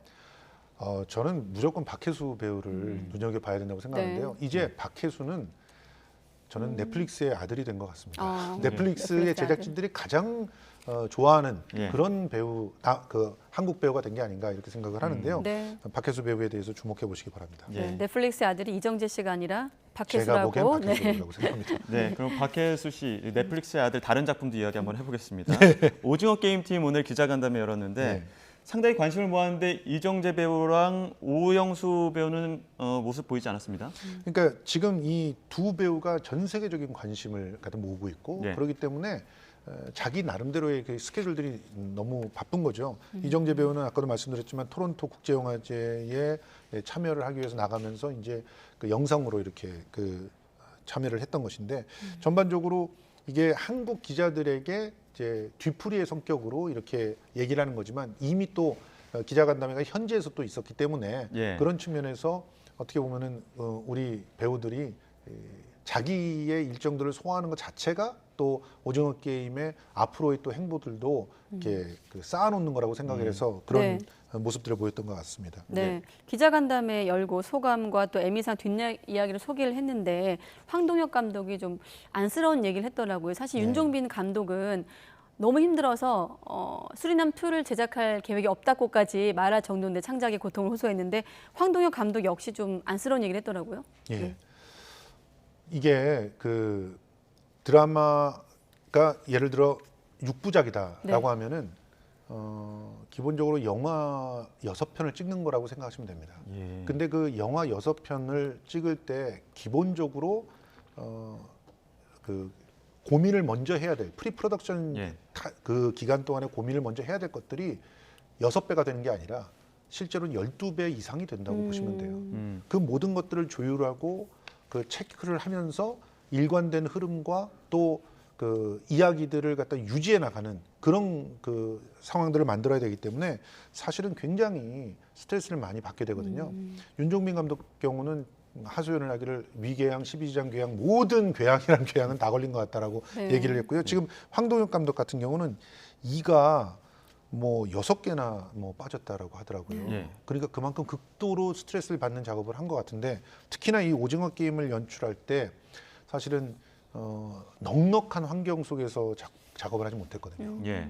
이걸 200억 원으로 만들었다라고 하면 지금 깜짝깜짝 놀랍니다. 사실은. 그러니까 그런 측면에서 황동혁 감독은 다음 시즌 2에는 조금 더 그 개선된 환경에서 일하고 싶다고 해가지고 제작비가 뭐 거의 2배가 늘었다 뭐 이런 얘기들이 나왔는데 2배 갖고도 충분하지는 않을 것 같습니다. 아무튼 이런 창작자들의 헌신들이 있다는 사실을 기억하시면서 네. 이 작품을 보셨으면 좋겠습니다. 예. 조금 더 넉넉한 환경에서 찍을 수 있을 것이라는 기대도 표했습니다. 네. 시즌 2에 대한 이야기는 어떻게 나오고 있습니까? 지금 뭐 다양하게 나오고 있는데요. 예. 재미난 그 몇 가지 그 떡밥들이 예. 지금 깔리고 있습니다. 네. 정호연 배우가 다시 살아난답니다. 근데 어떻게 살아나는지 이런 상상력 마침 안에서 화면에 지나갔어요. 예, 좀 보셨으면 좋겠고 그리고 게임들이 우리가 너무 익숙한 게임들이 더 많이 등장을 한다고 해요. 그래서 그 흥미진진한 게임들을 즐기는 자체가 재미가 될 거라고 하는데 사실은 저는 그런 기대들보다도 황동혁 감독의 저 경고 혹은 예언 같았던 수상 소감이 의미심장했거든요. 그러니까 비영어권 드라마의 마지막 에미상이 아니길 바란다는 것은 예언이자 경고죠. 네. 에미상 심사위원회 똑바로 하시라.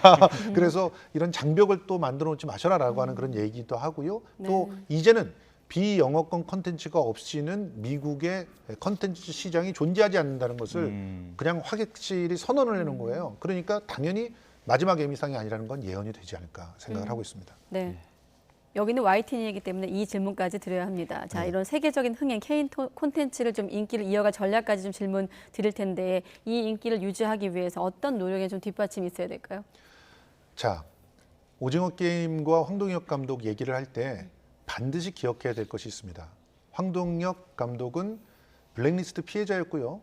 그리고 2018년서부터 오징어 게임의 기획안을 들고 다녔지만 아무도 제작해 주는 사람들이 없었습니다. 왜 그랬을까? 자, 홍콩이 엄청난 그런 역동성을 갖다가 보여줬었지만 그렇지만 한순간에 무너졌죠. 정치가 예술에 개입했기 때문입니다. 중국도 마찬가지고요. 일본도 저 전범들의 국가를 뒤집어내지 않으면은 이렇게 역동적인 작품들 만들어내지 못합니다. 네. 표현의 자유가 얼마나 소중한지 다시 한번 기억하고 그런 것들을 보장하면서 특히나 팔거리 원칙에 따라서 지원은 하되 간섭하지 않는 그런 모습들을 어떻게 정책으로 구현해내는지를 고민해야 될 때가 아닌가 생각을 합니다. 네. 많이 알려진 대로 이 오징어 게임 같은 경우도 시나리오를 여러 번 거부당했다고 하잖아요. 거의 10년 거부당했습니다. 네. 이번 성과가 어떤 국내 어떤 기존의 기성 방송 시장에 좀 어떤 변화를 좀 몰고 올지까지 한번 여쭤보면요. 기본적으로요. 이제는 발상의 전환 그리고 경계성이라고 하는 그 한국 컨텐츠의 DNA를 어떻게 다양하게 확장시키는가가 돈벌이의 핵심이라는 걸 깨달았거든요. 네. 그러니까 이제는 웬만해서는 그런 여타의 어떤 어설픈 타협들은 하지 않을 거라고 생각이 되지만 근데 앞으로도 또 어떻게 될지 모르는 거거든요. 네. 이제 특히나 정치적인 어떤 강압들이 들어왔을 때 거기서 견뎌낸다는 것은 쉬운 일만은 아닙니다. 그래서 그런 부분에서의 우려들이 있지만 기본적으로 우리 컨텐츠 사업의 방향들이 스튜디오 중심으로 컨텐츠 중심으로 재편되고 있기 때문에 이런 재편들이 계속 가속화된다면 더욱더 좋은 성과들을 만들어낼 거라고 저는 믿습니다. 예, 북미 시장뿐만 아니라 한국 컨텐츠 시장에도 많은 변화가 있을 것으로 또 기대해 봐야 될 것 같습니다. 예. 지금까지 김성수 대중문화평론가와 이야기 나눴습니다. 오늘 말씀 고맙습니다. 고맙습니다.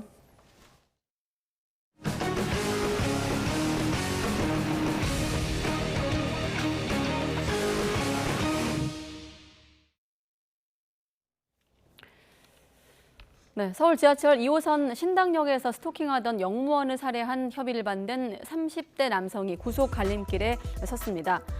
서울중앙지방법원은 오늘 오후 3시 살인 혐의로 체포된 31살 전모 씨에 대한 영장 실질 심사를 진행했습니다.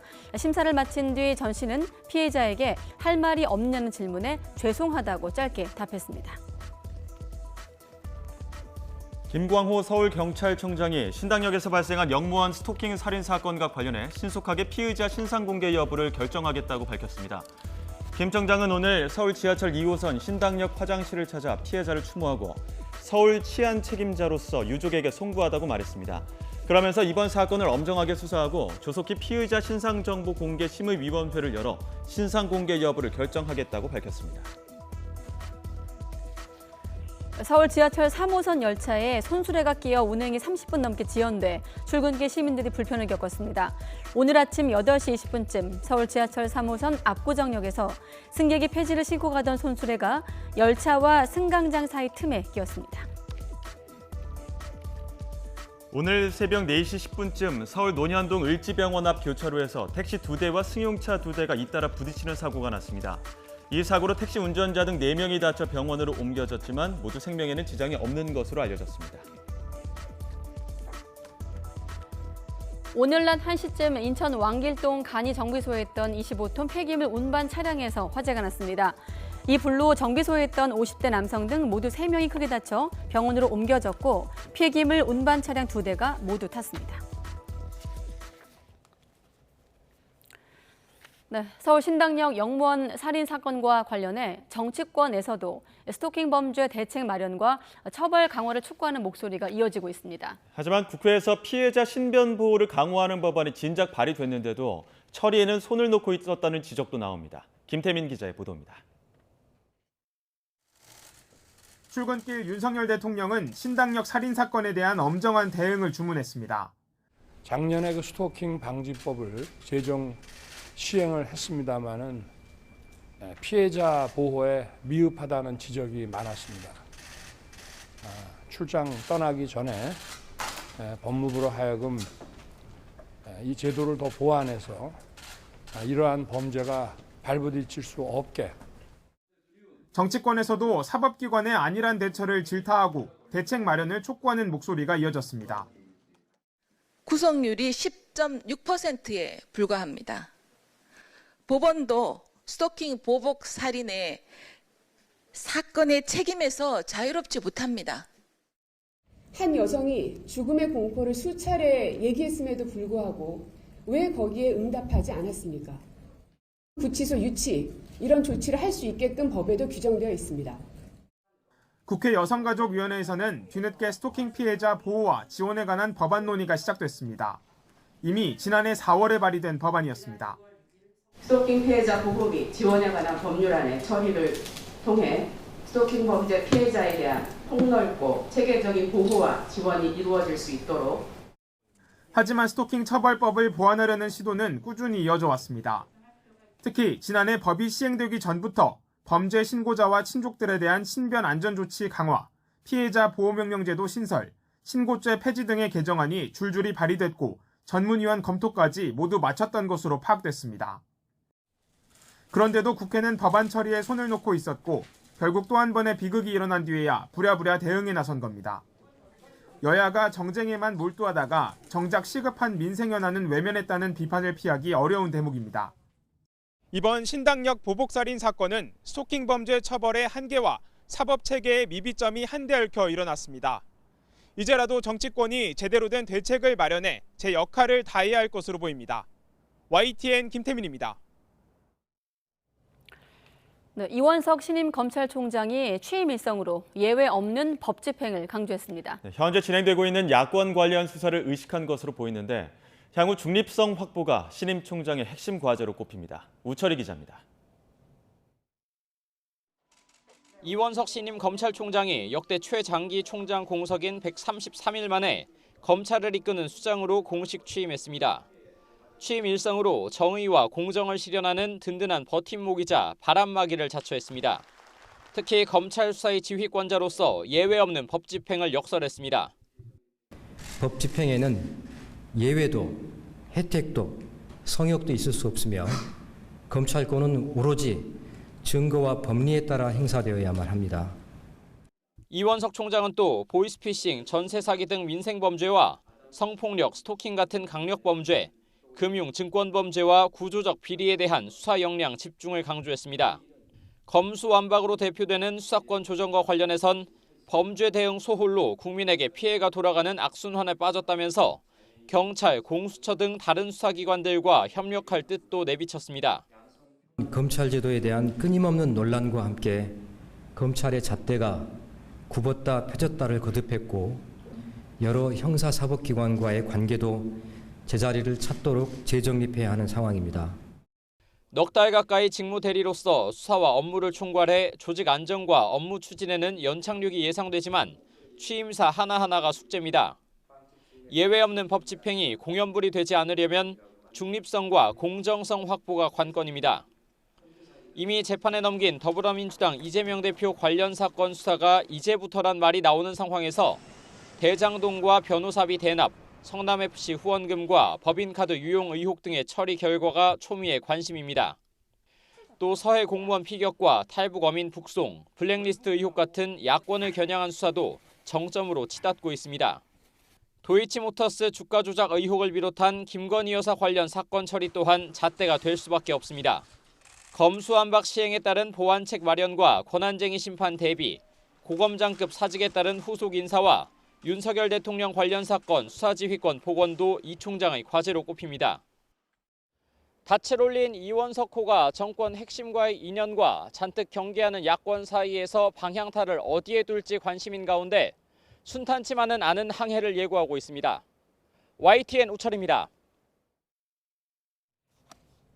네, 선거법 위반 혐의로 재판에 넘겨진 이재명 더불어민주당 대표의 공소장이 공개됐습니다. 과거에 몰랐다던 김문기 전 처장이 이 대표에게 보낼 명절 선물을 준비하고 대장동 사업 공로로 성남시장상도 받았던 것으로 파악됐습니다. 한동호 기자의 보도입니다.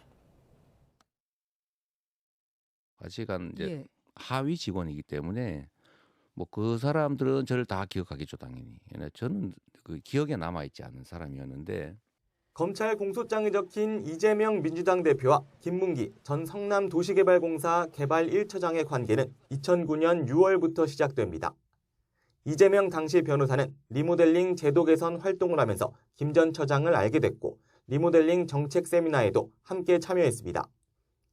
세미나 직후인 2009년 9월에서 10월 사이 김 전 처장은 자신이 근무하던 건설사에 이 대표에게 보낼 명절 선물을 요청하며 변호사 사무실 주소를 알려준 것으로 파악됐습니다.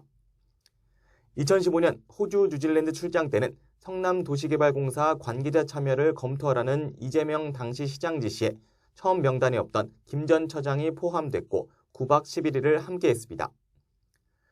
김 전 처장은 2015년 12월 대장동 사업 공로로 성남시장상을 받았고 이후 이재명 당시 시장에게 10여 차례 안팎으로 대장동 관련 보고를 하거나 회의 등을 함께했습니다.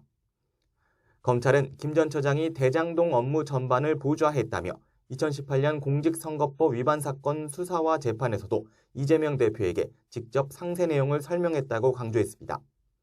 만약에 안 해주면 직무유기 뭐 이런 걸 문제 삼겠다고 협박을 해서 다 해주란 말은 없으니까 조금만 반영해 주겠다.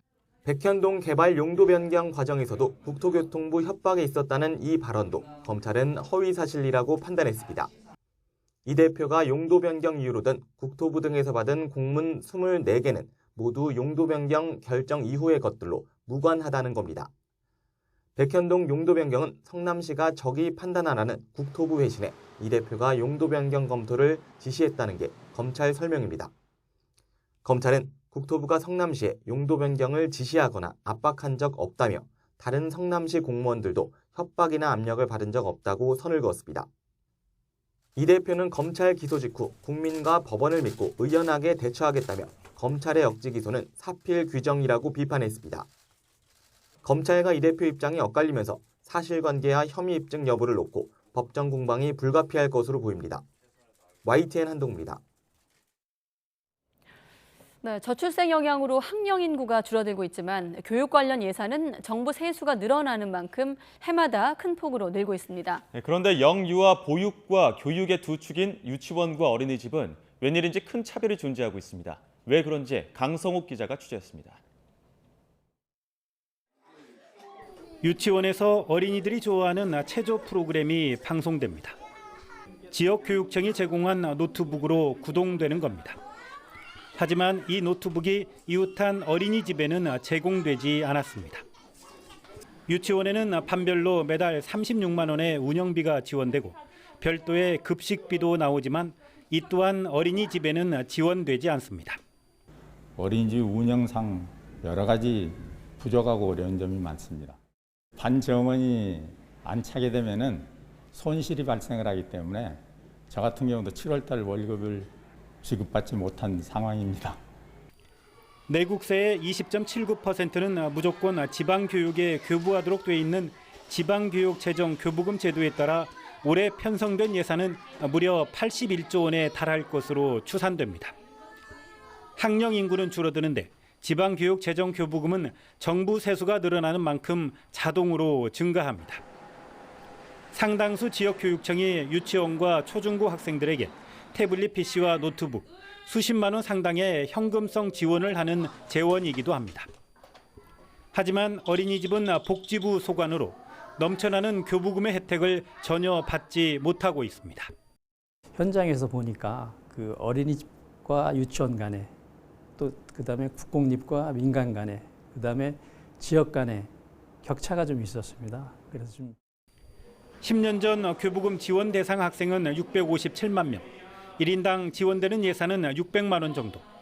올해는 532만 명으로 줄었고 1인당 지원 예산은 1,500만 원이 넘습니다. 복도를 사이에 두고 이쪽에는 유치원이, 이쪽에는 어린이집이 함께하고 있던 곳입니다. 두 곳의 교육 과정은 동일합니다. 하지만 운영하는 데에는 차이가 크다고 합니다. 지방교육 재정 교부금이 폭발적으로 증가하다 보니 정치권 일각에서는 삭감을 주장하면서 논란이 커지고 있습니다.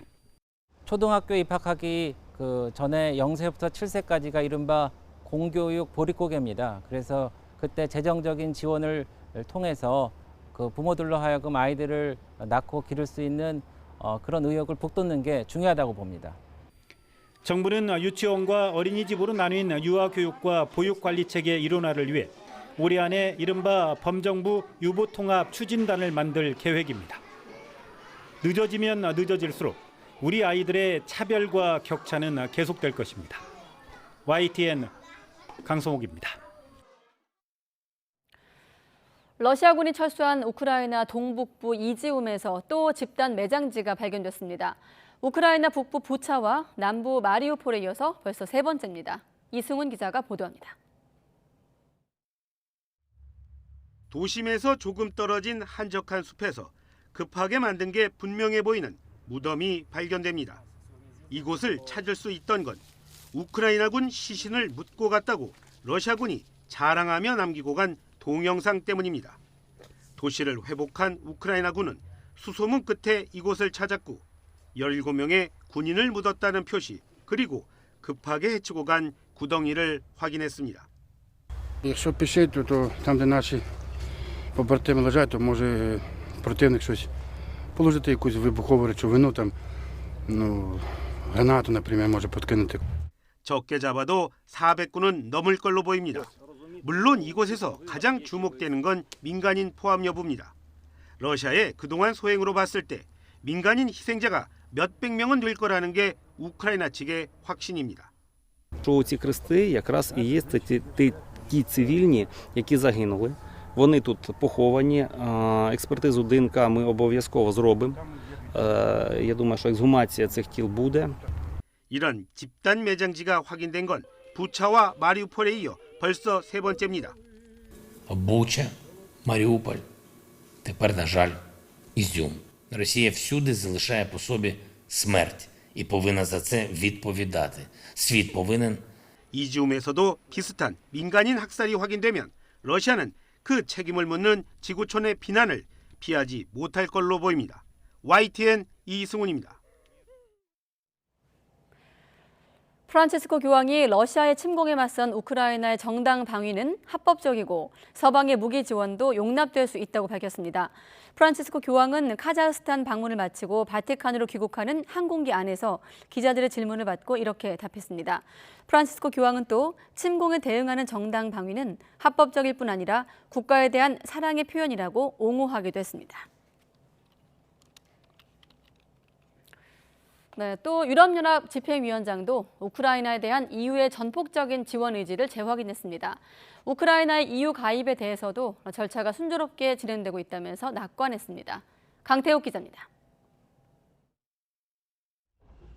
우르줄라 폰데어 라이엔 EU 집행위원장이 우크라이나 수도 키이우에서 볼로디미르 젤렌스키 대통령과 회담했습니다. 폰데어 라이엔 집행위원장은 우크라이나군이 스스로 방어하는 것이 중요하고 필요하다며 유럽의 지속적인 지원을 약속했습니다. 앞서 유럽의회는 16억 유로 규모의 대출 집행 시작과 50억 유로, 우리 돈 7조 원의 추가 지원을 결정했습니다. 또 난민들의 피난처와 파괴된 학교들 복구를 위한 지원도 내놨습니다. And I'm happy to announce that there will be another 100 million to support schools so that the damages done by the war in those schools can be repaired in a short term. 우크라이나의 EU 가입과 관련해서는 절차가 순조롭게 진행되고 있다고 설명했습니다. 이에 대해 젤렌스키 대통령은 완전한 회원국 자격을 획득하기 전이라도 유럽 단일 시장에 합류할 수 있길 바란다고 밝혔습니다. 이어 도시와 마을을 방어하기 위해 방공 시스템 지원이 최우선으로 필요하다고 강조했습니다. Ми всі розуміємо ППО і ПРО, протиракетна оборона. Для нас це сьогодні я не знаю, як це вирішити дуже швидко, але те, що це пріоритет, 100%. 우크라이나의 거센 반격에 몰린 러시아는 미국의 무기 지원을 트집 잡았습니다. 마리아 자하로바 러시아 외무부 대변인은 미국이 장거리 미사일을 제공하는 것은 레드라인을 넘는 것이고 분쟁의 직접 당사자가 되는 것이라고 경고했습니다. YTN 강태욱입니다. 미국을 비롯한 서방의 대척점에 서 있는 중국과 러시아 정상이 만났습니다. 타이완 문제와 우크라이나 전쟁 등 두 나라 핵심 쟁점에 지지 의사를 밝히고 협력을 강화하는 데 뜻을 모았습니다. 류재복 기자가 보도합니다. 우크라이나 전쟁이 시작된 뒤 처음으로 얼굴을 맞댄 중국과 러시아 지도자. 두 나라 핵심 현안인 타이완 문제와 우크라이나 전쟁이 화두로 올랐습니다. 푸틴 러시아 대통령은 중국의 균형 잡힌 입장을 높이 평가했습니다. 그러면서 중국을 지지한다는 뜻을 공개적으로 밝혔습니다.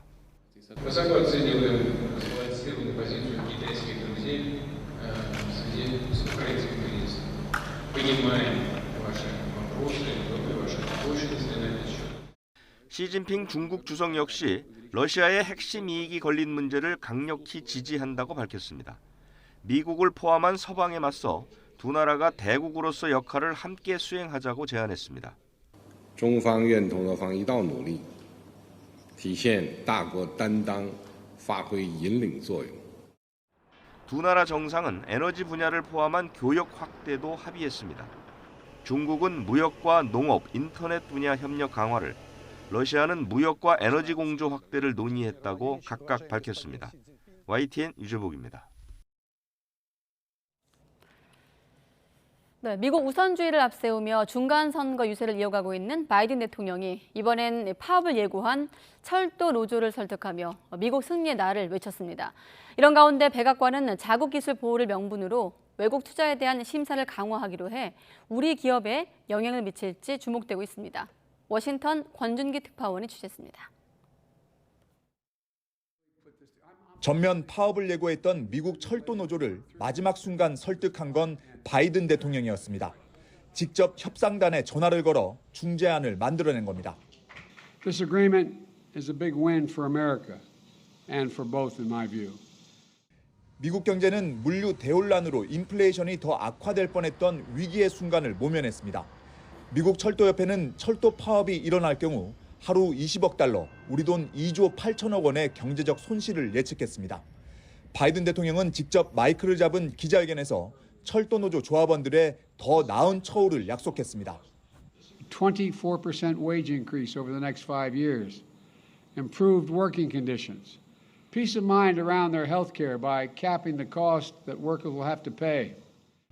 50년 정치 경력을 앞세워 설득과 타협의 묘를 구현하고 있는 바이든 대통령은 한편으로 전기차와 반도체, 바이오 산업 등의 미국 생산을 연일 강조하면서 중간선거 표를 호소하고 있습니다. 여기에 핵심 기술을 보호한다는 명분으로 외국 투자에 대한 감독을 강화하는 행정명령도 새롭게 발동했습니다.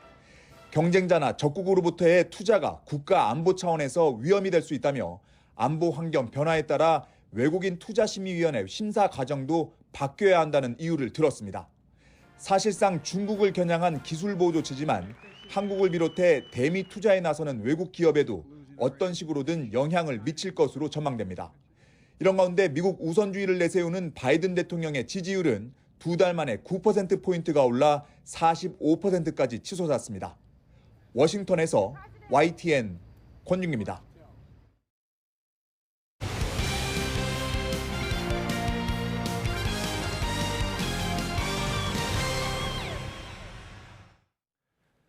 프라이부르크 정우영 선수가 올림피아코스 황의조 선수와 유로파 리그에서 맞대결을 펼쳤습니다. 맨유의 호날두는 유로파 리그에서 시즌 첫 골을 신고하며 팀 승리를 이끌었습니다. 김동민 기자가 보도합니다. 독일의 프라이부르크가 그리스의 올림피아코스보다 한 수 위였습니다. 프라이부르크는 전반 5분 프리킥에 이은 멋진 헤더로 선제골을 터뜨렸고 전반 25분에는 재치 있는 도움으로 두 번째 골을 터뜨리며 앞서갑니다. 선발로 나온 올림피아코스의 황의조는 몇 차례 슈팅을 기록했지만 위력이 없었거나 첫 번째 볼 터치가 조금 길게 되면서 골로 연결되지는 못했습니다. 황인범은 하프타임 동안 몸을 풀었지만 경기에 뛰지는 못했고 정우영은 후반 17분에 교체로 들어가 황의조와 맞대결을 펼쳤습니다. 황의조는 최전방에서 만회골을 노리며 분전했지만 골은 기록하지 못했고 정우영도 한두 차례 좋은 기회가 있었지만 공격 포인트는 올리지 못했습니다. 프라이부르크는 후반에 한 골을 더해 3대 0으로 승리하며 유로파리그 2연승을 기록했습니다. 호날두가 드디어 첫 골을 기록한 맨유는 유로파리그 첫 승리를 거뒀습니다. 호날두는 몰도바 쉐리프와의 유로파리그 원정 경기에 선발로 나와 전반 39분에 페널티킥을 성공시켰습니다. And Ronaldo puts it straight down the middle with feeling. 앞서 터진 산초의 선제 결승골로 맨유는 쉐리프를 2대 0으로 꺾고 유로파리그 첫 승리를 거뒀습니다. YTN 김동문입니다. 테니스 왕자 로저 페더러가 은퇴를 선언했습니다. 세리나 윌리엄스에 이어 41살 동갑내기 전설이 나란히 테니스 무대를 떠나게 됐습니다. 보도에 이지은 기자입니다. 무릎 부상과 수술로 1년 넘게 대회에 나서지 못한 테니스 황제 로저 페더러.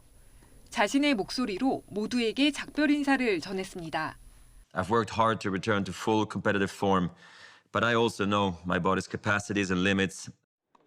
올해 41살인 페더러는 24년 동안 1,500경기 이상 뛰었다며 담담히 소회를 밝혔습니다.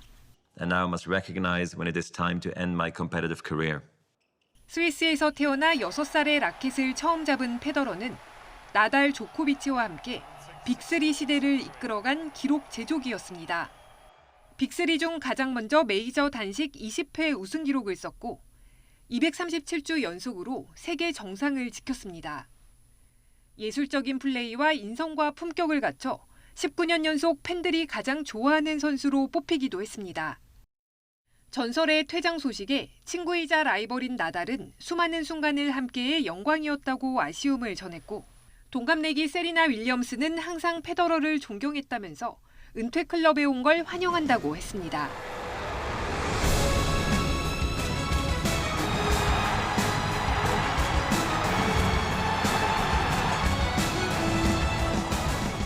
시대를 풍미한 전설은 다음 주 런던에서 열리는 네이버컵 대회를 끝으로 24년 테니스 인생을 마무리합니다. So I want to thank you all from the bottom of my heart to everyone around the world who has helped make the dreams of a young Swiss ball kid come true. YTN 이지은입니다. 지난 시즌 프로농구에서는 모처럼 대형 새내기 선수들이 등장해 열띤 신인왕 경쟁을 펼쳤습니다. 풋풋한 신인의 티를 벗고 이제는 팀의 주축 선수로 성장하고 있는 이들 3인방을 허재원 기자가 만나봤습니다. 지난 시즌 신인 드래프트에서 전체 1순위의 영광을 차지한 삼성 이원석입니다. 큰 키에 비해 마른 체형과 약한 파워가 약점이었는데 비시즌 내내 벌크업을 통해 근육량을 크게 늘렸습니다. 연세대 시절 스승이었던 은희석 감독과 재회하면서 이원석의 팀 내 역할은 더욱 커질 전망입니다. 리바운드 잡고 블록하면서 제공권 장악하는 거 3가지 주문하셨는데 그런 거에 좀 더 중점을 두면서 맞춰 나가야 될 것 같습니다. 역대급으로 치열했던 지난 시즌 신인왕 경쟁에서 생애 한 번뿐인 신인상을 차지한 이유석의 성장세도 돋보입니다. 지난 7월에는 국가대표로 선발돼 아시안컵에 출전했고 국제농구연맹이 발표한 미래가 기대되는 유망주로 선정되기도 했습니다. 올 시즌에는 새로운 변화에 나서는 현대모비스의 실질적인 에이스 역할을 맡았습니다. 항상 저는 크게 잡고 있는데 그 베스트 5나 항상 시상식에 갈 수 있게끔 제가 활약을 하는 게 저희 목표인 것 같습니다. 큰 키에 탁월한 운동 능력까지 겸비해 KT의 골밑 전력에 큰 힘이 됐던 하윤기도 프로 2년째를 맞아 한층 성장한 모습입니다. 페인트존에 집중됐던 단조로운 공격에서 벗어나 중거리 슛을 보강해 상대 수비가 막기 더 까다로운 선수가 됐습니다. 비시즌 때 미들슛 연습을 저희 코치님들이랑 많이 연습해가지고 이제 이번 시즌 때 그 좀 성공률을 높인 모습을 보이는 게 지난 시즌 화려한 출발에 이어 한 단계 더 도약을 꿈꾸는 코트의 영파워 3인방이 올 시즌 프로농구판을 뜨겁게 달구고 있습니다. YTN 허재원입니다. 서쪽 지방은 때늦은 더위가 기승입니다. 태풍이 끌어올린 수증기와 동풍이 부는 효과까지 더해지며 경기 남부와 충남, 호남 곳곳에는 폭염주의보가 내려졌는데요. 주말인 내일도 서쪽 지방을 중심으로 체감 온도가 33도를 오르내리는 곳이 많겠습니다. 내일 서울의 한낮 기온은 29도, 대전은 30도, 광주는 32도 선까지 크게 오르겠습니다. 현재 수도권 등 서쪽 지방에 산발적인 비가 내리고 있습니다. 내일 새벽까지 경기 북부와 경기 서해안에 최고 60mm 이상, 그 밖의 지역에도 5에서 40mm의 비가 내리겠습니다. 내일은 하늘 비판 다소 흐리겠고 밤한때 남해안 지방에 비가 조금 내리겠습니다. 일요일부터는 제14호 태풍 남마돌의 영향을 받겠는데요. 태풍은 다음 주 초반 일본 규슈에 상륙한 뒤 일본 열도를 따라서 이동하겠습니다. 이에 따라서 일요일과 월요일 사이 제주도와 영남 해안에는 이 태풍이 직접 영향권에 들면서 강한 비바람이 몰아칠 가능성이 있겠습니다. 지금까지 날씨 정보였습니다. 가장 빠른 종합 뉴스 뉴스큐 마치겠습니다. 이어서 이브닝 뉴스가 방송됩니다. 시청해주신 여러분 고맙습니다.